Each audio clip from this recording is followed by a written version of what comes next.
Hi everybody, I'm Dee. And I'm Jay, and we are ParoDeeJay. We are here with a video we haven't done in a while. This is kind of our Carnival Ecstasy. You remember that ship? Yep. Ecstasy wrap-up video. Yeah. We haven't done a wrap-up video. We haven't. I know over the course of the series you mentioned a couple of times that we wanted to give a little bit more details about the room and our experiences therein, but we figure we'll talk about a little bit of everything. So first, we may as well just start with the semi-bad, which is the cabin. Yeah. We stayed in U109 on upper deck. And like we said in the videos, it was a sideways-oriented cabin. How'd you like that in the king bed setup? Wasn't it great? No, I mean, he wanted to, he saw it online, the layout. He's like, that might be cool to try out, just something different. And we do try and show you as many different things as we can, not necessarily like all balconies because those are pricier, but as many different interiors that we can. For a king setup was not my favorite. You really did not have very much floor space at all.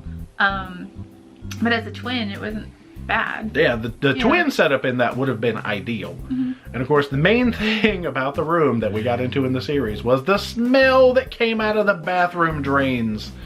It seemed, especially on port days, I don't know if it involved some kind of system that kicked in on port days, maybe pumping stuff out, but it caused bubbly things to happen, and really strong methane smells came up into the cabin. It never really fully got resolved. No. But they did, you know, put some stuff down the drain and spray in the cabin, which made it tolerable, but there was at least one morning where we thought our noses might fall off. It was pretty bad. So the cabin was real stinky. So I don't know if I'd recommend U109 specifically at this point. It may get fixed in the future. And I mean, it could be any room that has that issue, but I don't know.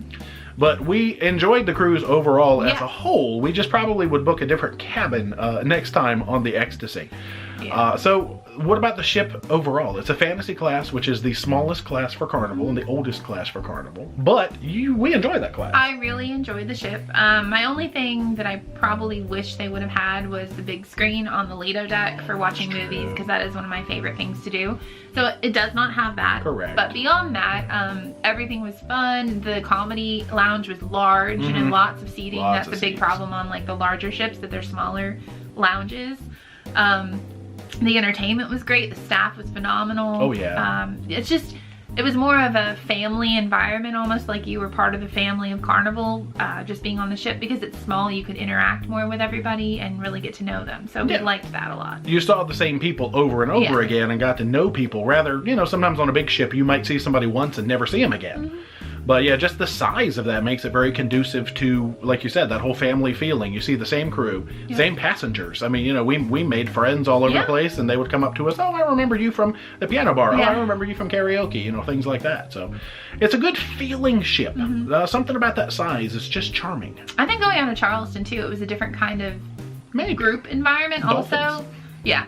No, I just noticed on both sailings, like the passengers, just so poor. Southern hospitality is what I would say. It's South Carolina, y'all. Not that it's bad in like Florida or anything. It's just, it was completely noticeable that it was just like that. Even in like the Super Bowl, where people are usually really competitive, it was just like a hey, you know, you're like ribbing them, but like you were still friends about it. So. And country music. Lots of country music. If you love country music, that was your pro tip. Yep, go out of Charleston. Yep, all of the common area, it was a lot of country music playing. The guitar guy. No, the guitar guy played a lot of country, but still fun. And you can get from here to there very easily. There was seating everywhere.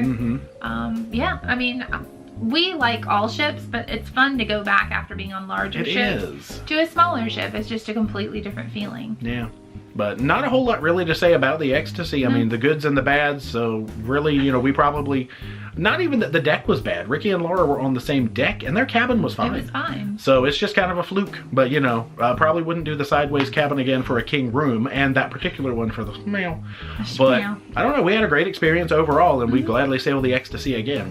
We've done the Fantasy and the Fascination at this point in that same family, and hopefully we'll pick up some more little baby ships in the future.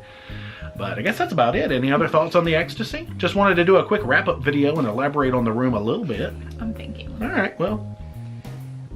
It's a good first-time cruiser ship. This is true. A lot of first-time cruisers were on that ship. They really were. And I think, you know, if you don't know if you're going to like it, or if you have any doubts, maybe try a smaller ship first. And just see how you feel about it.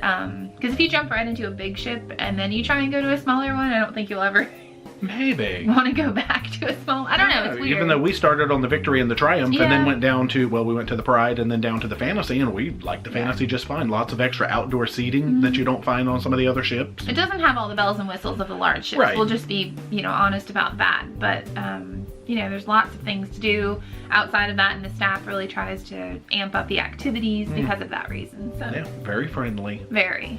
Yeah. But that's our overview of the Ecstasy, so hopefully you enjoyed our quick little chat and wrap-up video. We figure we don't need to get into the ports of Nassau, Freeport. No. Not even really Princess Keys. We've got enough in Go Princess watch the Keys. vlogs. Right, but just overall thoughts on clearing up, the stuff about the room and just the feeling of the ship. Yeah.